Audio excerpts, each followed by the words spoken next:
In one of the harshest places on Earth, an international crew attempts the impossible. They're building a dam as high as a skyscraper to create a lake as big as a city.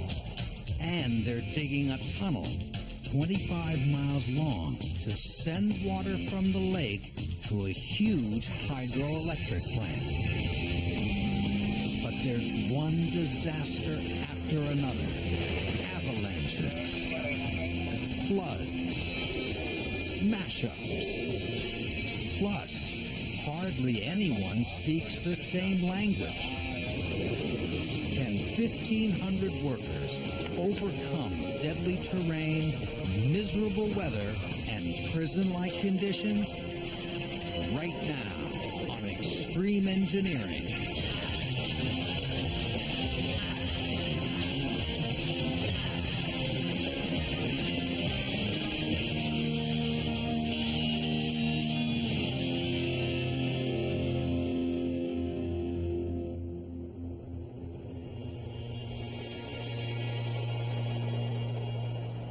It's mid-April in northern Iceland, just below the Arctic Circle.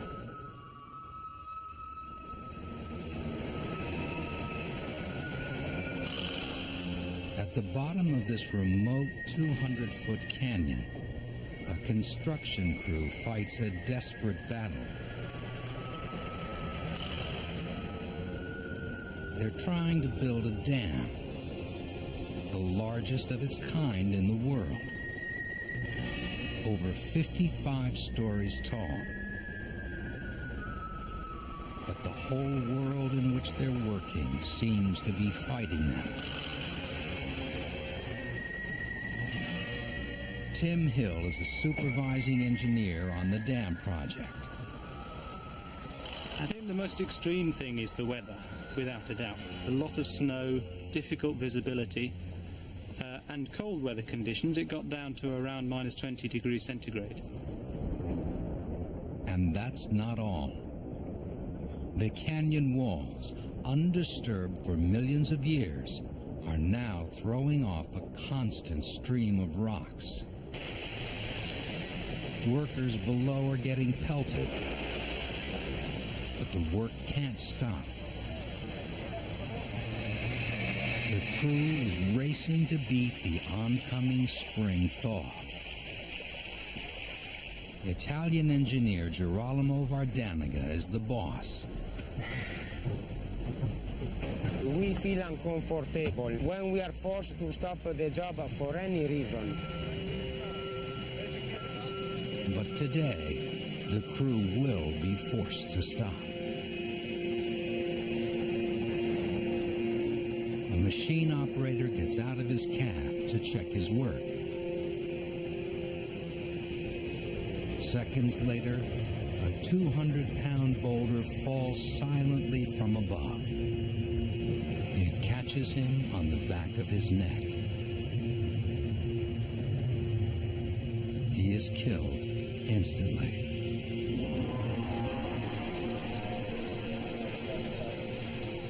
Managers order everyone out of the canyon. It seems that they have tragically underestimated the difficulty and the danger of the entire undertaking.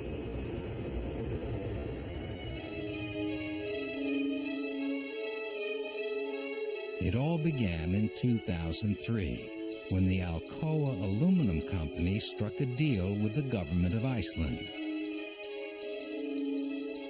Alcoa would build a smelting plant, supplying desperately needed jobs to a remote area. But there was a catch. The plant required massive amounts of electricity. The government would have to build a new power plant to supply it. The cost? $1.3 billion. 1/3 the annual budget for the entire nation.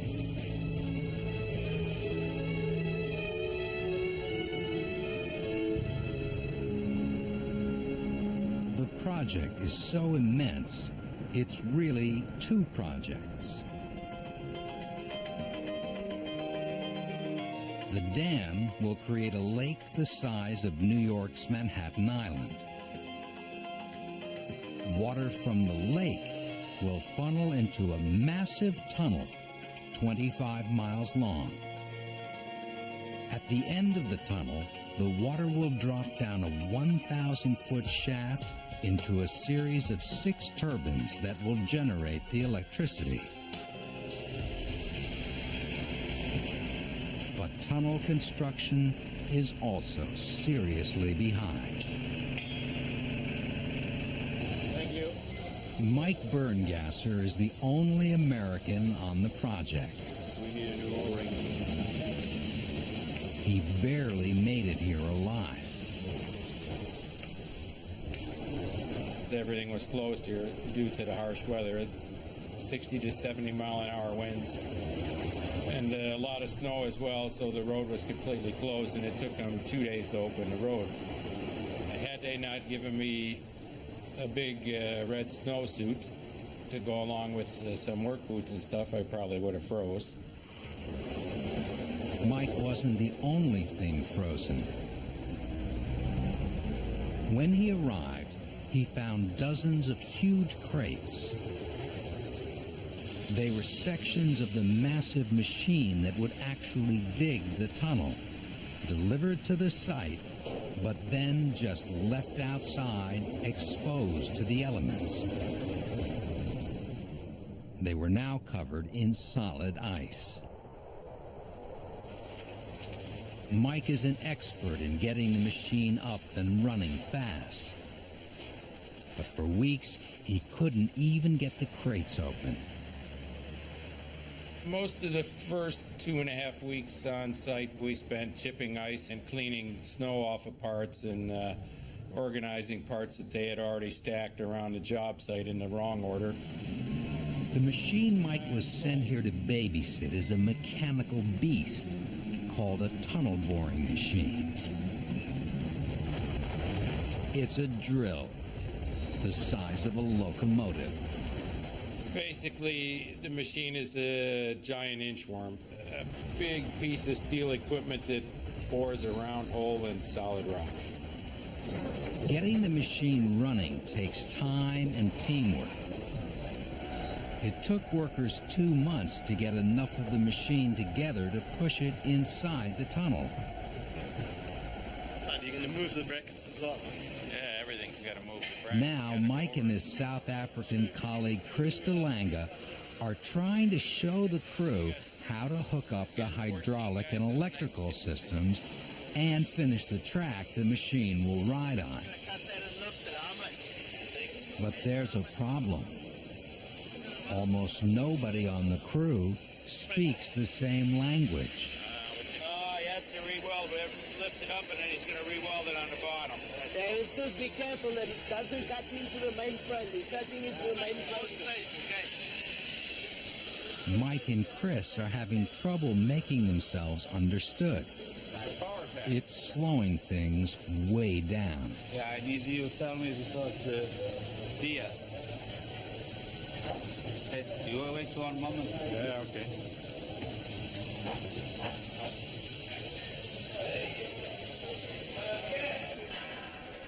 While work in the tunnel inches forward, back at the dam, things are still at a standstill.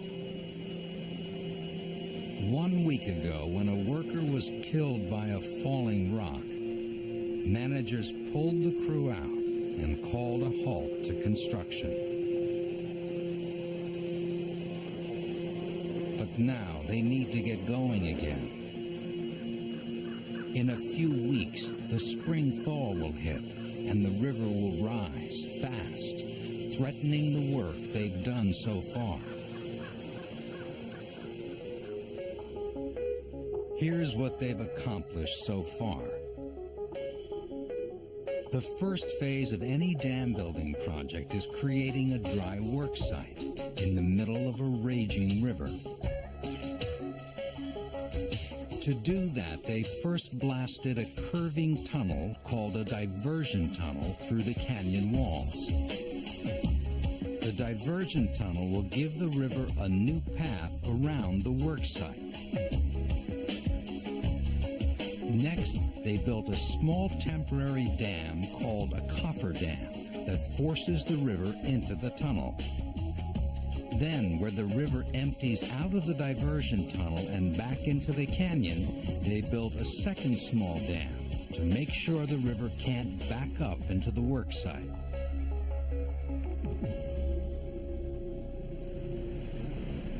But because of the fatality, the work is way behind. The temporary dams aren't high enough yet to withstand the coming high water. If the work site gets flooded, the project will be forced to shut down until next winter, a financial disaster. So project leaders come up with a plan to reduce the danger from falling rocks to let work restart in the canyon.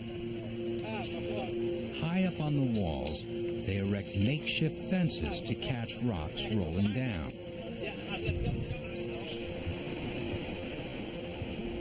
They also drape netting over the most unstable sections of the canyon face.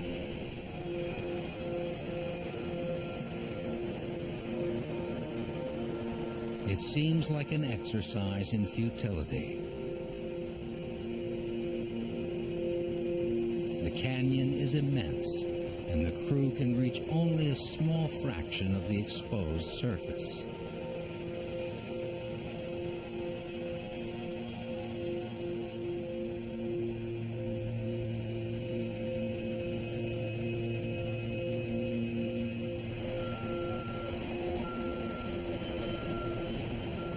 Why build a dam in such a dangerous, unforgiving place?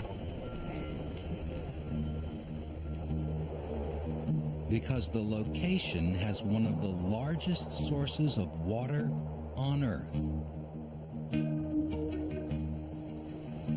Just upstream from the dam site is this, the largest glacier in all of Europe. It's 3,200 square miles in area.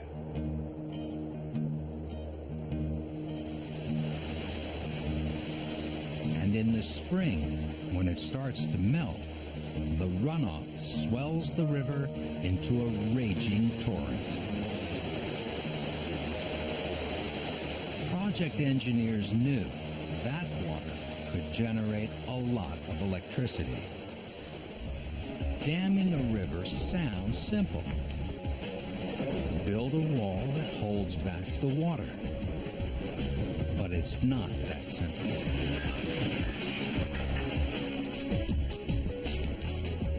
Water is very heavy, and a lot of water exerts incredible pressure. To make this dam secure will require 11 million tons of rock.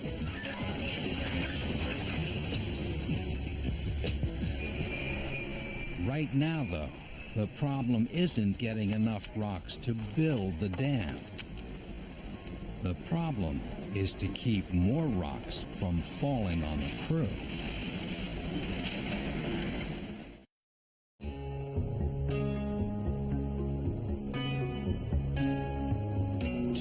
Ago, on Iceland's massive hydropower project, work was abruptly halted when a crew member was killed by a falling rock.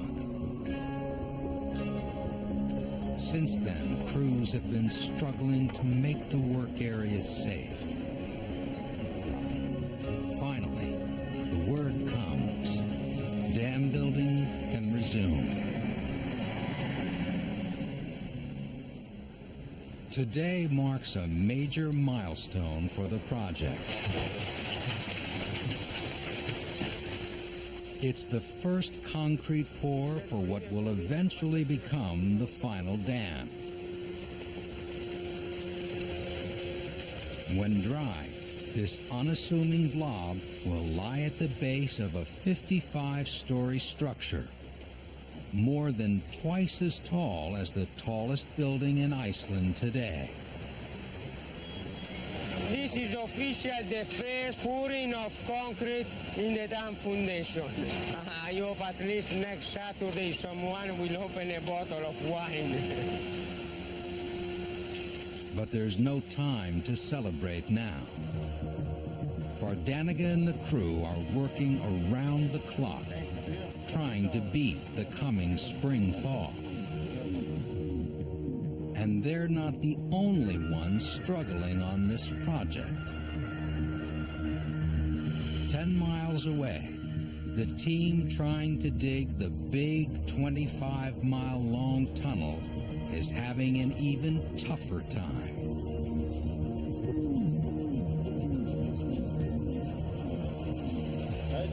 Mike Berngasser and Chris DeLanga are trying to get the massive tunnel boring machine up and running. They've got to drill 25 miles of tunnel through solid rock.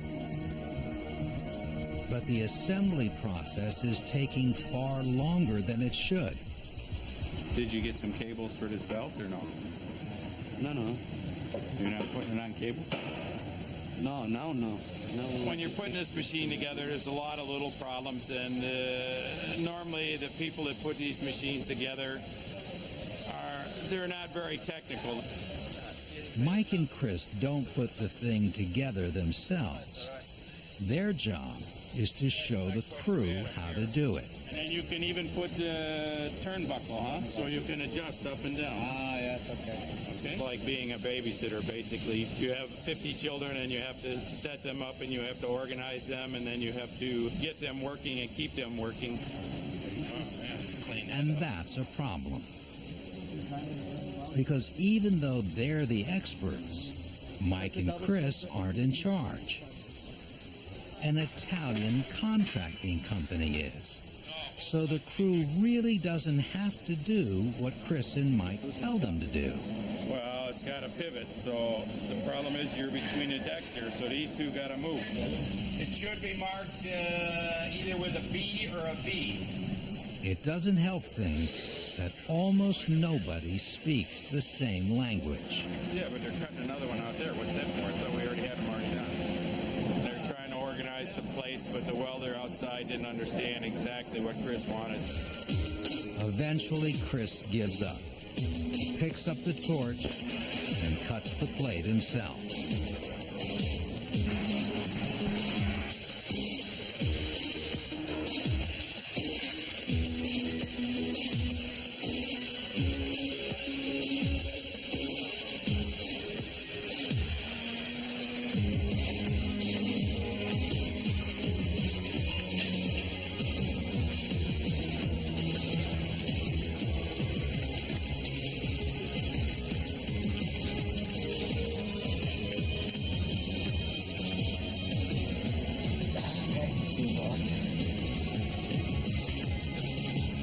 One small piece at a time, this machine is coming together.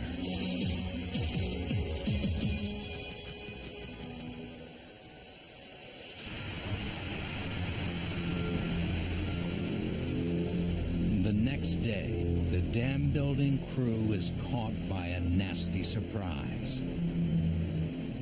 Temperatures have risen earlier and faster than expected. It appears that the spring thaw has come early to the canyon. The entire work site has turned to mud, making movement difficult and treacherous.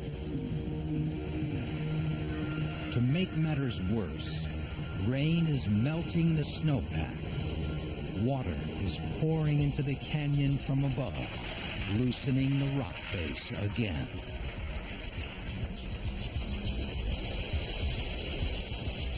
Worst of all, the river is rising, way ahead of schedule.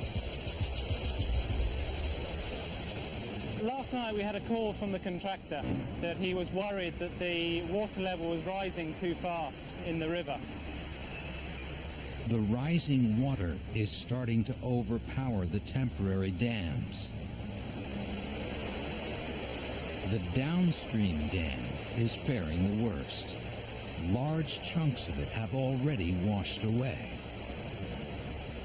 Last night we had about another 2 meters of water coming out of the outlet, and that caused quite severe erosion of this edge of the cofferdam. Vardaniga knows that if the river keeps rising, it will overwhelm the diversion tunnel and flood the worksite.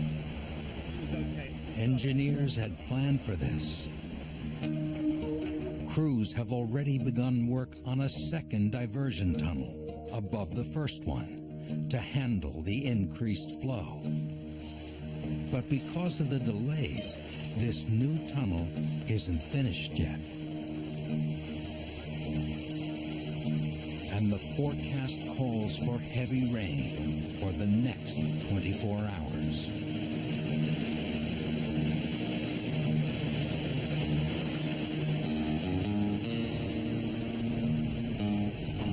The crew must now rush to protect the dam's eroding edge. Earth movers grab the largest nearby boulders and drop them into the raging river in front of the dam.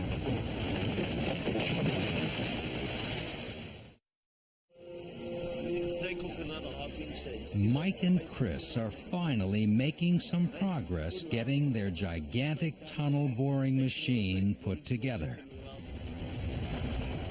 The business end of the machine is called the cutter head.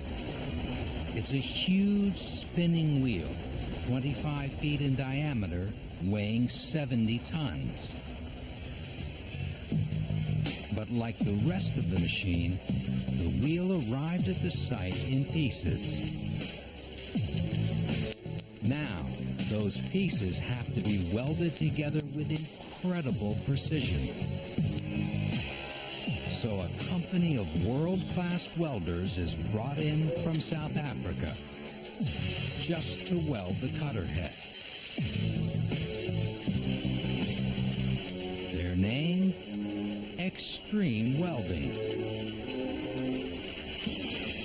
These guys are really good. Extreme Welding guys, they can do it. The Extreme Welding team works for a solid month, carefully assembling 9 huge pieces into a perfect round. These guys got all the time in the world. Even though he's impatient, Chris won't rush the guys. The success of the whole tunnel depends on them doing their job right. And when they're done, it's a thing of beauty to behold. The cutter head is almost ready for Chris's inspection.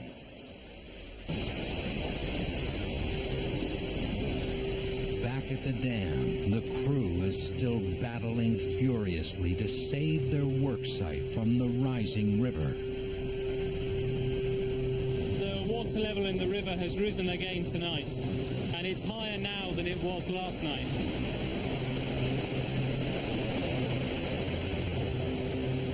In spite of their earlier efforts to shore it up, the downstream dam is in danger of collapse.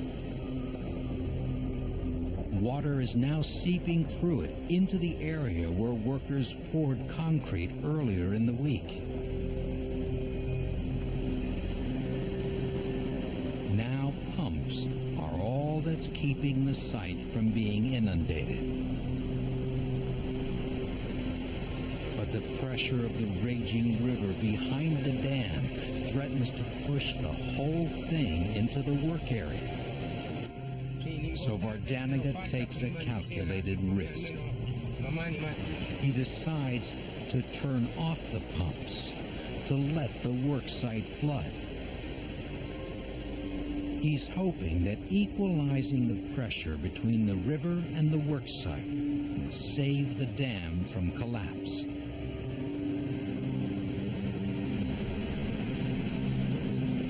But there's another problem. The rising river is now almost to the top of the lower diversion tunnel.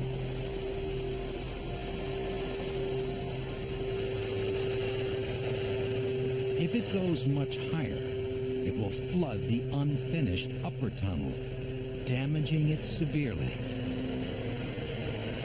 So Vardaniga makes another bold move. He orders workers to partially plug up the entrance to the upper tunnel.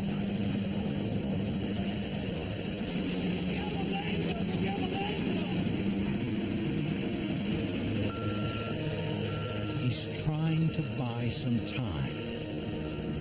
If it works, the plug will block the first few feet of the tunnel from the rising river.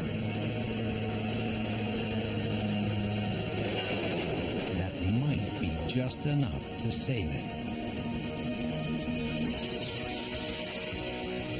But he's taking a big risk. By blocking the tunnel, the plug would let the river get dangerously close to the top of the upstream dam. If the dam is breached, it would be ruined. The project could be shut down for a year. As dusk falls, the workers evacuate the canyon.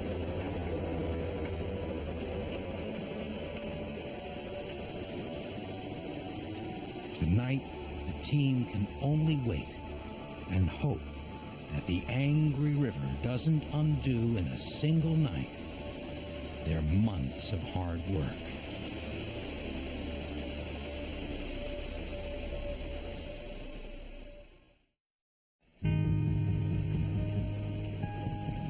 At Iceland's massive hydropower project, Tim Hill heads back to the canyon worksite to see if 9 months of work have been destroyed by an overnight flood. He's hopeful because temperatures drop during the night. The first indications are good. And the water level now is about a metre below where it was last night. The river crested during the night. It's now safely below the top of the tunnel.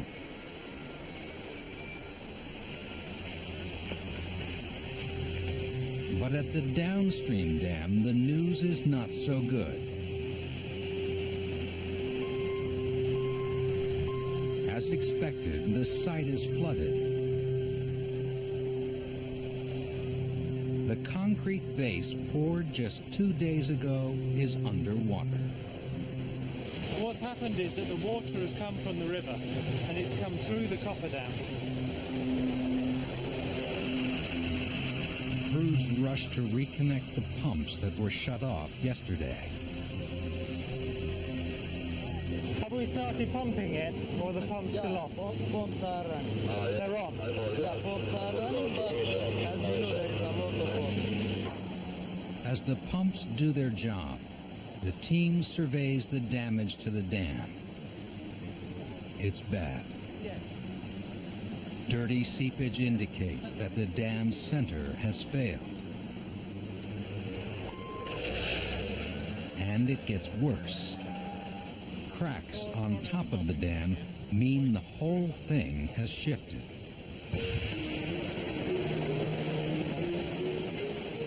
They've got their work cut out for them. More repairs. Come.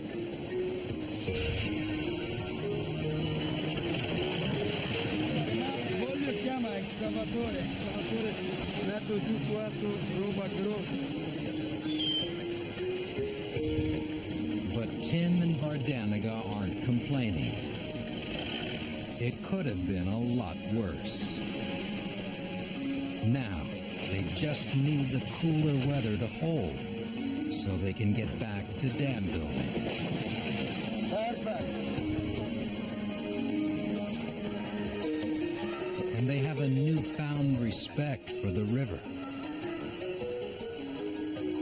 It's been flowing through this canyon for millions of years, and it's clearly not about to be tamed without a fight.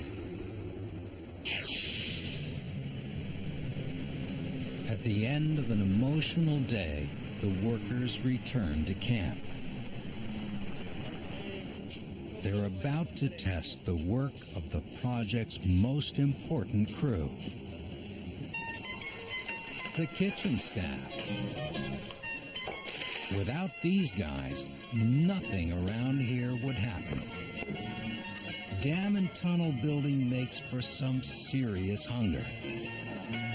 The project consumes 4 tons of food every day. 650 people for the breakfast, lunch, and dinner. 25 or 27 nationalities. 2,300 pounds of meat, 3,300 pounds of fruits and vegetables, 750 pounds of potatoes, and enough dessert for everyone.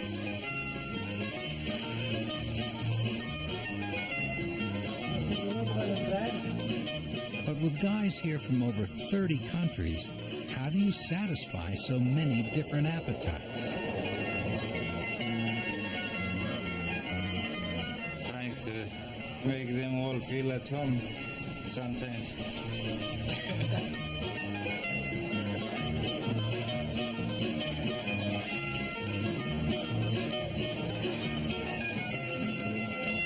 Actually, I prefer vegetables. I don't like to eat meat. Separated from family by thousands of miles, the men mainly just retreat to their dormitory-style rooms.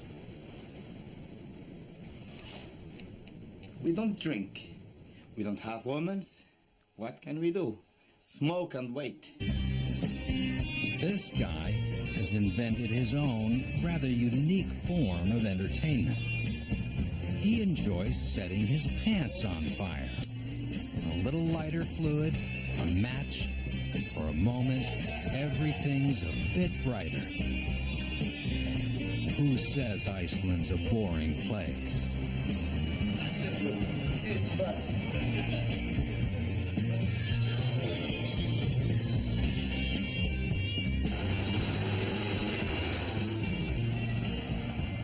We are like a monastery.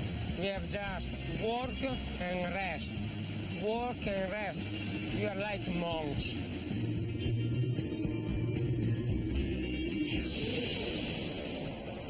The next morning, back in the big tunnel, the South African welding crew has assembled 9 pieces to form the huge circular front end of the tunnel boring machine. It's now one humongous drill bit. Chris and Mike are one step closer to getting the thing actually cutting rock. But not so fast. Before the machine can start turning, Chris must carefully inspect the welder's work. The tiniest flaws in the welds could cause the whole thing to rattle apart. This is imperative because if this head has any cracks, automatically they'll start spreading around. The moment they start spreading, the head will start flexing, and that creates major problems. I actually use 3 different products. The first product I use is a solvent to remove any welds. Next, Chris applies a red dye that seeps into the tiniest of cracks in the welds. Then, a white powder. So if there are any cracks, what happens, the dye actually comes out of the crack and settles on the white powder on the outside, which then shows you where the problem is. Hopefully we don't have any of those. There are nearly 100 feet of welds on the cutter head. Chris checks every inch himself. It's not that I don't trust other people to do it. I prefer doing it myself because then I know it's been done the right way. This stage I need to take the responsibility because it's my baby. I look after this machine. I'm happy with it so far. Looking good. Looking really good. It takes Chris 2 days to inspect the welds. But in the end, he's satisfied. I didn't have any surface cracks. I didn't have any problems with guys over welding and undercutting. All the welds went well, as I expected. With decades of experience, Mike is a tunnel machine expert. That means that everyone on the site comes to him with their problems. Sometimes he gets a bit testy. Number 6. Busy right at the moment. I'll look at it when I get a chance. I'm trying to fix the water for you. This is a pretty frustrating job sometimes. For me, the longer I'm away from home, the more frustrating it gets.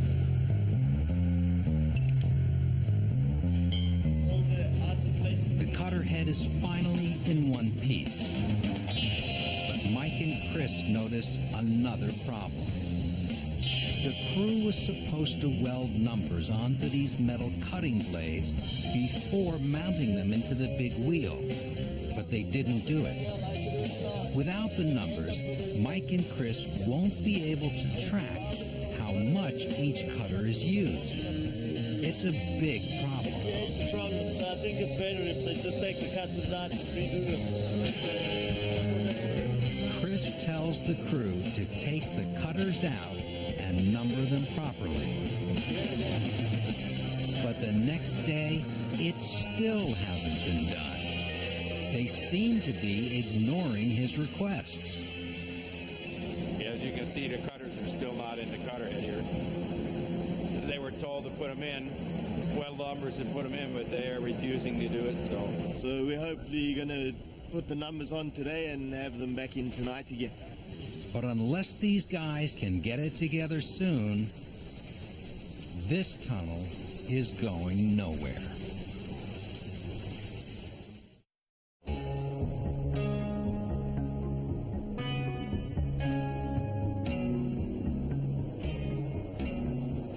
Iceland's huge hydropower project has finally caught a break. Winter has returned with a vengeance. Yeah, so the water level is probably 3 meters below where it was last night and the night before.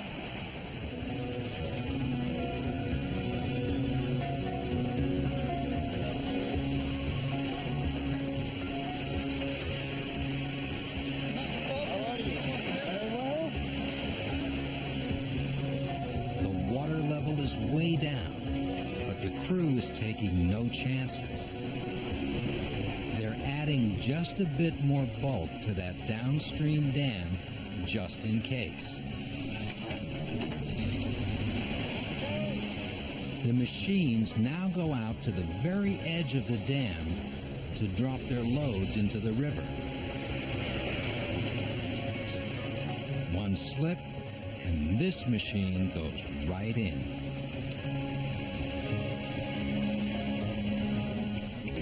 They know I'm going home and they know I'm coming back and they didn't say anything, so I guess Tunnel manager Chris is waiting impatiently for Mike to get off the phone. the other machines should be better because they were actually, all strung out. This was a problem. There's another problem in the tunnel, and he needs Mike's help. Hey, it's fun here, Mike. You ought to come over, really. Yeah, when's your wife going to have a baby?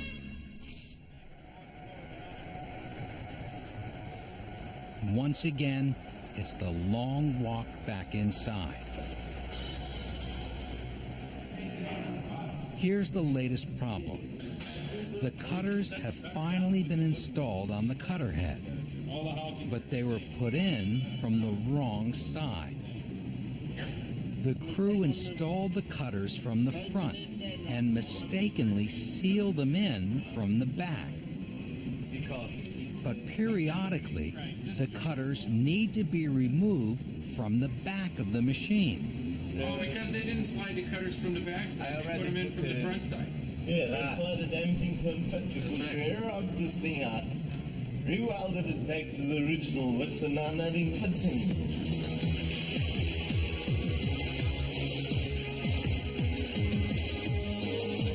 There's only one solution. The cutters must be taken out again and put back in the right way from the back.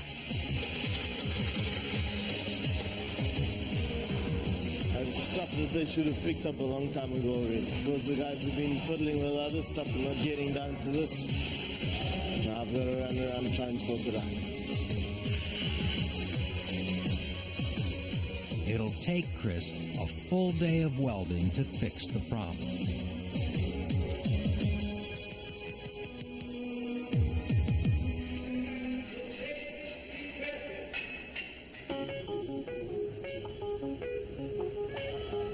In the canyon, things are now moving quickly. The crew is starting to install the reinforcing steel that will give strength to the dam as it goes up.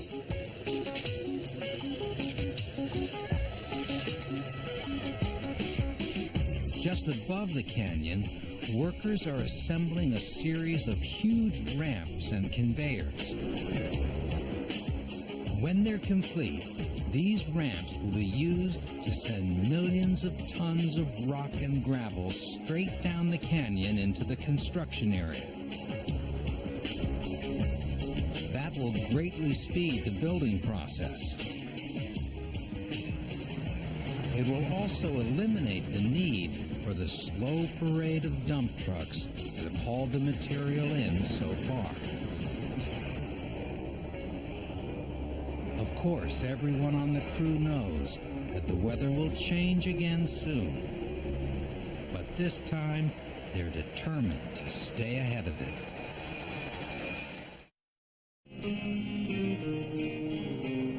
It's 3 weeks later at the Iceland hydropower project. Today marks another landmark for the project. Up until now, all vehicles have used this temporary bridge to get in and out of the canyon worksite. But today, the bridge must come out. In a few days, the river might be so high, the bridge would be underwater. So they've got 2 cranes down there, and they're actually lifting the bridge off its supports. After the bridge is gone, the only way to bring additional rock and gravel to the site will be the new conveyor system. So after today, most trucks will leave the canyon for good.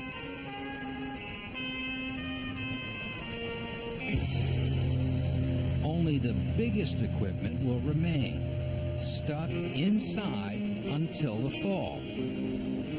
That's when the top of the dam should reach the top of the canyon walls. Then they'll simply drive out over the dam.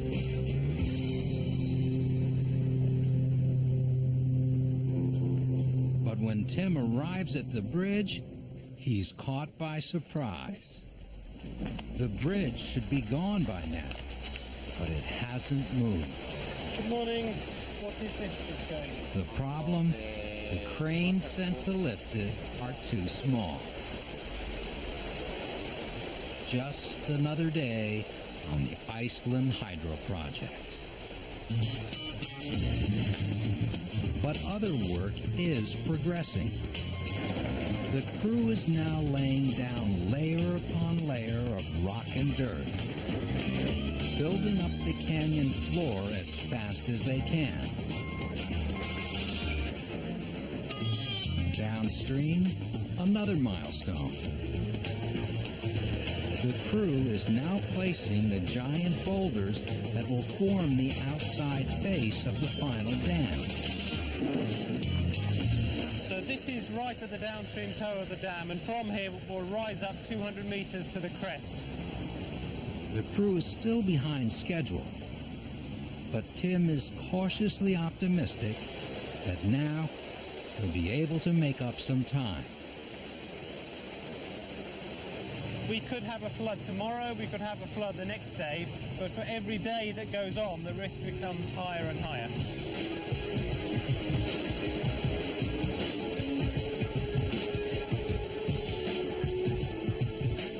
If all goes well, the dam will be up to the canyon walls by the end of summer.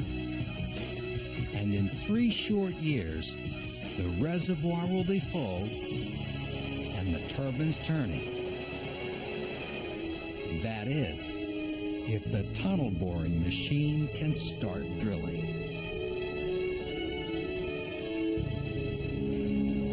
Back at the big tunnel, it's a momentous day. It's finally time to power up the machine and see if the months of welding, wiring, and tinkering are going to pay off. Mike gives some last-minute instructions. Yeah, he can watch. If it starts to build up, he can tell you. And Chris makes some final adjustments. They have to put oil on, otherwise we're going to have major problems, buddy. Inside the control room, the operator throws the switch. You can hear the rumbling in the background, which means the cutter head is turning and the rock is going out in the conveyor system.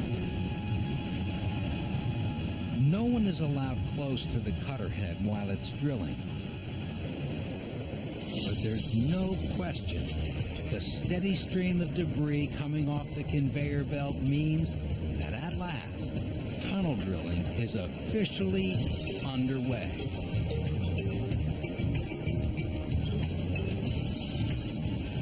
When the machine starts up for the first time, it's really magic. It's a feeling that you can't explain to anybody. It's a feeling of achievement. And for Mike, it's a glorious moment. It means that his work on the project will soon be over. When it started, that's a good thing for me because usually that means I'm going home short. The machine is running perfectly. Until... Power shut down. Dropped out the power. Lee, what's going on, buddy? You turned the power off? So obviously there seems to be a problem with the incoming power today, and this is the third time in a short span that we've lost power. What's the problem, Cuckoo? Substation? After some running around, the problem is located. It's a delinquent hose spraying water onto the power lines. It's shut off. The wires dried off, and the machine is up and running once again. 125 feet of tunnel a day. That's the pace the machine will have to keep up for the next 3 years. With the machine finally running, Mike can leave Iceland and head off to his next tunneling project. Despite all the hassles, he leaves satisfied. At the end of the day, when the machine's up and operational and it's going down the tunnel, then you know that you accomplished something. The harder jobs, you have a better sense of accomplishment because you had to work a lot harder to achieve the goal. Chris DeLanga now packs up his gear and moves 30 miles down the road where he'll start work on a second machine. And when he's done with that, he'll move to a third. He'll stay on till the bitter end, making sure they all keep working. I've got to be here for 4 years. But yes, that's the way it goes. Want money, must work.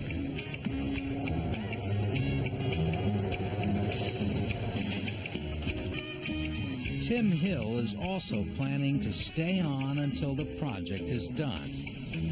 It's always exciting to work on big projects that people know about. It just adds that extra little bit of excitement.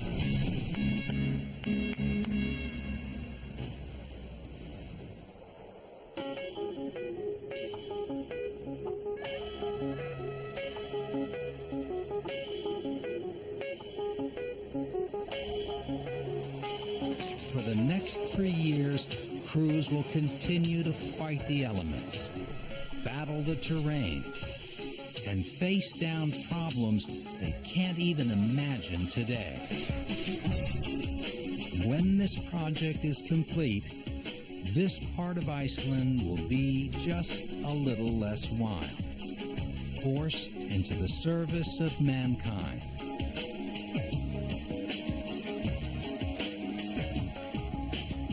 And for the army of 1,500 nomadic workers who make it all possible, it will be on to the next challenge.